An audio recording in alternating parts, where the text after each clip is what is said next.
All right, welcome back, everyone. Today we're going to start to get into the cellular level of organization. There's really no better place to start than with the cell membrane itself. So we'll talk about the cell membrane, we'll talk about passive transport, and then we'll talk about tonicity, and then the next video we'll get into active transport. Let's get started. So if you remember when we spoke about the organic molecules, and I briefly introduced the phospholipids, I said that phospholipids were made up of a phosphate group head, which was polar, and two fatty acid tails, which were nonpolar. Um, since the head was polar, it's hydrophilic, and because things that are polar get along well with water.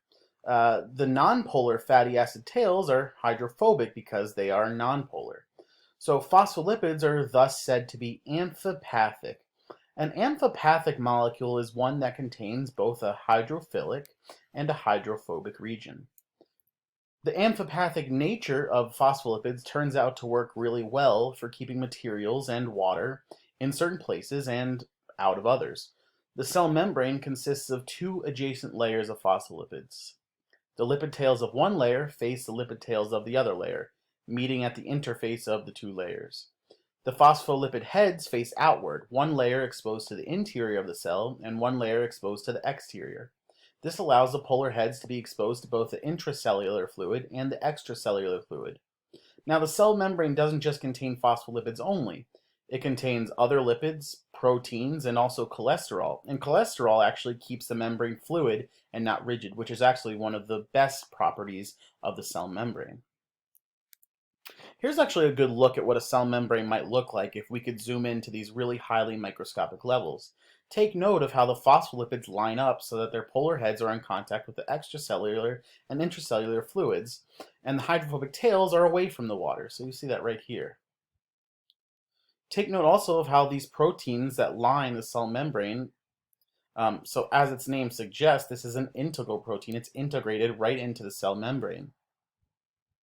An integral protein is a protein that is embedded in the membrane, but this is also a channel protein. A channel protein is an example of an integral protein that selectively allows particular materials, such as certain ions, to pass into or out of the cell. You can see a good example of that right here, and you can see other integral and maybe even peripheral proteins, which are just not integrated into the cell membrane, but sort of hanging out on the surface over here. Another important group of integral proteins are cell recognition proteins, which, like the name suggests, allow it to be recognized by other cells. If you take a look in the back, you'll see both glycoproteins and glycolipids. That's over here, glycoproteins and glycolipids. Those are just proteins and lipids that have carbohydrate chains hanging off of them, and they are also used for cell recognition.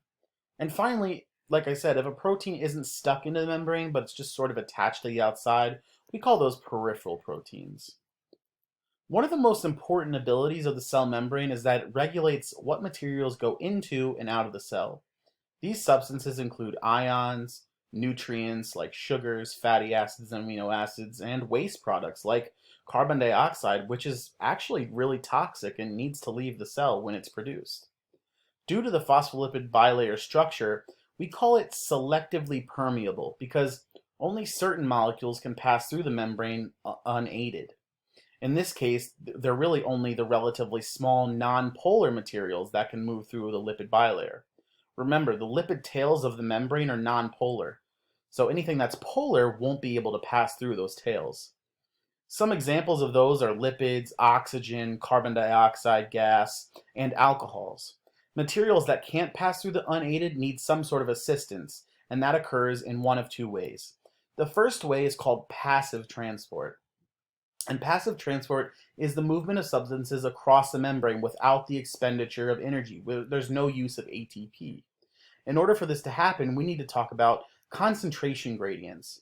So molecules will spread out, or we use the term diffuse, from where they are more concentrated to where they are less concentrated until they're equally distributed in that space. So think about this. If you add a drop of food coloring in a bottle of water, originally all of the dye is going to be highly concentrated in that small space, but you walk away from it and come back, and over time, without any added energy, without you shaking it up or not, the dye will completely fill the entire water bottle. It's not going to be as concentrated, but it'll fill the entire water bottle. So when molecules move from an area of high concentration to low concentration, we call that moving down the concentration gradient. This movement is called diffusion.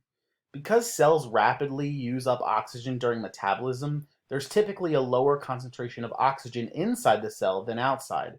So as a result, oxygen can just diffuse from the interstitial fluid directly through the lipid bilayer of the membrane and into the cytoplasm within the cell. On the other hand, because cells produce carbon dioxide as a byproduct of producing ATP, carbon dioxide concentrations will be pretty high in the cytoplasm. Therefore, CO2 can move right from the cell through the lipid bilayer and into the interstitial fluid because it goes from an area of higher concentration to an area of lower concentration without any energy at all.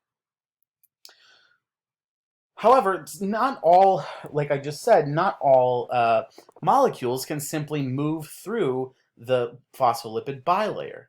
And that's where facilitated diffusion comes in. Facilitated diffusion is the diffusion process used for those substances that cannot cross a lipid bilayer due to their size, their charge, or their polarity. One common example of how this goes is that cells need to get glucose into their cytoplasm. The glucose can't pass through the membrane on its own, so a specialized carrier protein called the glucose transporter will transfer glucose molecules into the cell and facilitate its inward diffusion. This doesn't require any ATP, so it's still classified as facilitated diffusion, which is a version of passive diffusion. Let's talk about osmosis. Water can move freely across the cell membrane of all cells, either through protein channels or actually by slipping between the lipid tails of the membrane itself. So it's one of the smaller polar molecules that can actually go through the membrane by itself. We call the diffusion of water through a semi-permeable membrane osmosis. So osmosis is just like a special way of defining diffusion, and particularly when we talk about water. Water will always move to the side of the membrane that has the least amount of water and the most solute. If you get confused about the word solute, think of it this way. There's a solute and there's a solvent. Water is the solvent. The solute is any sort of ions, sugars, salt, that is dissolved by the solvent. So think about it this way. If you've ever made Kool-Aid, the packet of Kool-Aid, that's your solute. You pour the water in, that's the solvent. The solvent dissolves the solute. So water will always move to the side of the membrane that has the most solute or the least amount of water, whatever way you want to think about it. Let's take a look at a picture right here. There's a higher concentration of solute on the right side of the membrane. So the water moves through the membrane onto that side. You can see the level of the water rise. Now, since cells cannot control the movement of water by themselves, it's going to be really important that cells never find themselves in this situation. You never want to be a cell in a situation where you have a small amount of solute in your cytoplasm and on the outside there's a whole bunch of solute on the outside of your cell membrane, because what's going to happen is all of your water is going to rush out and you will be left shriveled and dry. One really good example of where this happens is if you've ever been in the bathtub too long, or if you've ever been in the ocean for too long, your hands shrivel up because all the water is moving out of your cells and into the salt water that has more salt. You're not going to die from that, but if you were to drink that, then you would be in some big trouble. So that gets into this idea of tonicity. Two solutions that have the same concentration of solutes on either side of the membrane are said to be isotonic or have an equal tension. That means water will move back and forth at the same rate. You'll never have water rushing out of a cell. You'll never have water rushing into a cell. A solution that has a higher concentration of solutes than another solution is said to be hypertonic. And on the opposite side of that, a solution that has a lower concentration of solutes than another solution is said to be hypotonic. Now, it's important to understand that you can't use these terms, isotonic, hypertonic, and hypotonic, when talking about one solution. They can only be used when you're comparing two solutions. So, for example, you can't just hold up a glass of water and say, this is isotonic. You can, however, scrub your cheek, drop a skin cell into a solution, and say, this cell is in a hypertonic solution. Remember, water will always move towards the side that is hypertonic. So let's take a look at what would happen to cells in hypertonic, isotonic, and hypotonic environments. So let's start with the ideal situation, the isotonic environment. So means that within the cell and outside of the cell, there's the same amount of concentration of solute. That means that the water will move in and out of the cell at the exact same rate. If it's in a hypertonic environment, that means you drop the cell into a solution that has a lot more solute outside than it does inside. And you can see that the water will rush out of the cell and the cells result in this shriveled form with basically like you squeezed all the water out of it. On the other side, if you put the cell in a solution of water that has less solute than the cell itself contains, all of the water will rush into the cell and you'll get a bursting effect, like you filled a balloon too full.